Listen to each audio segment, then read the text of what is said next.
വിശുദ്ധ മർക്കോസ് എഴുതിയ സുവിശേഷം 11-ാം അധ്യായം 1 മുതലുള്ള തിരുവചനങ്ങൾ. ജെറുസലേമിലേക്ക് രാജകീയ പ്രവേശനം. അവർ ജെറുസലേമിനെ സമീപിക്കുകയായിരുന്നു. ഒലിവുമലയ്ക്ക് സമീപമുള്ള ബേത്ഫഗെ, ബെഥാനിയ എന്നീ സ്ഥലങ്ങൾ കടത്തെത്തിയപ്പോൾ അവൻ 2 ശിഷ്യന്മാരെ അയച്ചുകൊണ്ട് പറഞ്ഞു, എതിരെ കാണുന്ന ഗ്രാമത്തിലേക്ക് ചെല്ലുവിൻ. അതിൽ പ്രവേശിക്കുമ്പോൾ തന്നെ ആരും ഒരിക്കലും കയറിയിട്ടില്ലാത്ത ഒരു കഴുതക്കുട്ടിയെ കെട്ടിയിരിക്കുന്നത് കാണും. അതിനെ അഴിച്ചുകൊണ്ട് വരുവിൻ. നിങ്ങൾ എന്തിനാണ് ഇങ്ങനെ ചെയ്തതെന്ന് ആരെങ്കിലും ചോദിച്ചാൽ, കർത്താവിന് അതിനെക്കൊണ്ട് ആവശ്യമുണ്ട്, ഉടനെ തിരിച്ചയക്കുന്നതാണ് എന്ന് പറയുക. അവർ പോയി തെരുവിലൊരു പടിവാതിക്കൽ ഒരു കഴുതക്കുട്ടിയെ കെട്ടിയിരിക്കുന്നത് കണ്ടു. അവർ അതിനെ അഴിക്കുമ്പോൾ അവിടെ നിന്നിരുന്നവർ അവരോട് ചോദിച്ചു, നിങ്ങൾ എന്തിനാണ് കഴുതക്കുട്ടിയെ അഴിക്കുന്നത്? യേശു പറഞ്ഞതുപോലെ ശിഷ്യന്മാർ മറുപടി പറഞ്ഞു. അതിനെ കൊണ്ടുപോകാൻ അവർ അനുവദിച്ചു. അവർ കഴുതക്കുട്ടിയെ യേശുവിൻ്റെ അടുത്ത് വന്ന് അതിൻ്റെ പുറത്ത് തങ്ങളുടെ വസ്ത്രങ്ങൾ വിരിച്ചു. അവൻ കയറിയിരുന്നു. വളരെ പേർ തെരുവീതിയിൽ തങ്ങളുടെ വസ്ത്രങ്ങൾ വിരിച്ചു.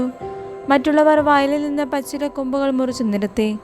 അവൻ്റെ മുൻപിലും പിൻപിലും നടന്നത് വിളിച്ചു പറഞ്ഞു, ഹോസാന, കർത്താവിൻ്റെ നാമത്തെ വരുന്നവൻ അനുഗ്രഹീതൻ. നമ്മുടെ പിതാവായ ദാവീദിൻ്റെ സമാഗതമാകുന്ന രാജ്യം അനുഗ്രഹീതം.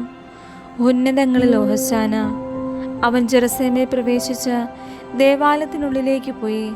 ചുറ്റും നോക്കി എല്ലാം കണ്ട ശേഷം നേരം വൈകിയിരുന്നതിനാൽ 12 പേരോടും കൂടെ ബെഥാനിയയിലേക്ക് പോയി. അത്തിവൃക്ഷത്തെ ശപിക്കുന്നു. അടുത്ത ദിവസം അവർ ബെഥാനിയയിൽ നിന്ന് വരുമ്പോൾ അവന് വിശക്കുന്നുണ്ടായിരുന്നു. അകലെ തളിരിട്ട് നിൽക്കുന്ന ഒരു അത്തിമരം കണ്ട് അതിലെന്തെങ്കിലും ഉണ്ടാകാമെന്ന് വിചാരിച്ച് അടുത്ത് ചെന്നു. എന്നാൽ ഇലകളല്ലാതെ മറ്റൊന്നും കണ്ടില്ല. അത് അത്തിപ്പഴങ്ങളുടെ കാലമല്ലായിരുന്നു.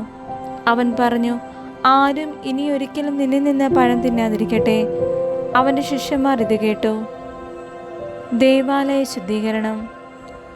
അവർ ജെറുസലേമിലെത്തി. അവൻ ദേവാലയത്തിൽ പ്രവേശിച്ച് അവിടെ ക്രയവിക്രയം ചെയ്തിരുന്നുകൊണ്ടിരുന്നവരെ പുറത്താക്കാൻ തുടങ്ങി. നാണയമാറ്റക്കാരുടെ മേശകളും പ്രാവ് വിൽപ്പനക്കാരുടെ ഇരിപ്പിടങ്ങളും അവൻ തട്ടിമറിച്ചിട്ടു. ദേവാലയത്തിലൂടെ പാത്രങ്ങൾ ചുമന്നുകൊണ്ടു പോകാൻ ആരെയും അവൻ അനുവദിച്ചില്ല. അവൻ അവരെ പഠിപ്പിച്ചു, എൻ്റെ ഭവനം എല്ലാ ജനതകൾക്കുമുള്ള പ്രാർത്ഥനാലയം എന്ന് വിളിക്കപ്പെടുമെന്ന് എഴുതപ്പെട്ടിട്ടില്ലേ? നിങ്ങൾ അതിനെ കവർച്ചക്കാരുടെ ഗുഹയാക്കി തീർത്തിരിക്കുന്നു. ഇത് കേട്ടപ്പോൾ പ്രധാന പുരോഹിതന്മാരും നിയമജരും അവനെ നശിപ്പിക്കാൻ മാർഗം അന്വേഷിച്ചു. കാരണം അവനെ അവർ ഭയപ്പെട്ടു.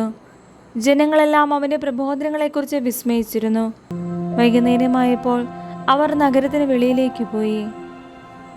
വിശ്വാസത്തിൻ്റെ ശക്തി. അവർ രാവിലെ അത്തിമരത്തിൻ്റെ സമീപത്തൂടെ കടന്നു പോകുമ്പോൾ അത് സമൂലം ഉണങ്ങിപ്പോയിരിക്കുന്നത് കണ്ടു. അപ്പോൾ പത്രോസ് അവനെ അനുസ്മരിപ്പിച്ചു, ഗുരു, നോക്കൂ, നീ ശപിച്ച അത്തിമരം ഉണങ്ങിപ്പോയിരിക്കുന്നു. യേശു പ്രതിവചിച്ചു, ദൈവത്തെ വിശ്വസിക്കുക. സത്യമായി ഞാൻ നിങ്ങളോട് പറയുന്നു, ആരെങ്കിലും ഈ മലയോട് ഇവിടെ നിന്ന് മാറി കടലിൽ ചെന്ന് വീഴുക എന്ന് പറയുകയും ഹൃദയത്തെ ശങ്കിക്കാതെ താൻ പറയുന്നത് സംഭവിക്കുമെന്ന് വിശ്വസിക്കുകയും ചെയ്താൽ അവനത് സാധിച്ചു കിട്ടും. അതിനാൽ ഞാൻ പറയുന്നു, പ്രാർത്ഥിക്കുകയും യാചിക്കുകയും ചെയ്യുന്ന എന്തും ലഭിക്കുമെന്ന് വിശ്വസിക്കുവിൻ, നിങ്ങൾക്ക് ലഭിക്കുക തന്നെ ചെയ്യും. നിങ്ങൾ പ്രാർത്ഥിക്കുമ്പോൾ നിങ്ങൾക്ക് ആരോടെങ്കിലും എന്തെങ്കിലും വിരോധമുണ്ടെങ്കിൽ അത് ക്ഷമിക്കുവിൻ. അപ്പോൾ സ്വർഗത്തിലുള്ള നിങ്ങളുടെ പിതാവ് നിങ്ങളുടെ തെറ്റുകൾ ക്ഷമിക്കും. യേശുവിൻ്റെ അധികാരം. അവർ വീണ്ടും ജെറുസലേമിൽ വന്നു. അവൻ ദേവാലയത്തിലൂടെ നടക്കുമ്പോൾ പ്രധാന പുരോഹിതന്മാരും നിയമജ്ഞരും ജനപ്രമാണികളും അവൻ്റെ അടുത്തെത്തി. അവർ അവനോട് ചോദിച്ചു, എന്തധികാരത്താലാണ് നീ ഇവയൊക്കെ ചെയ്യുന്നത്?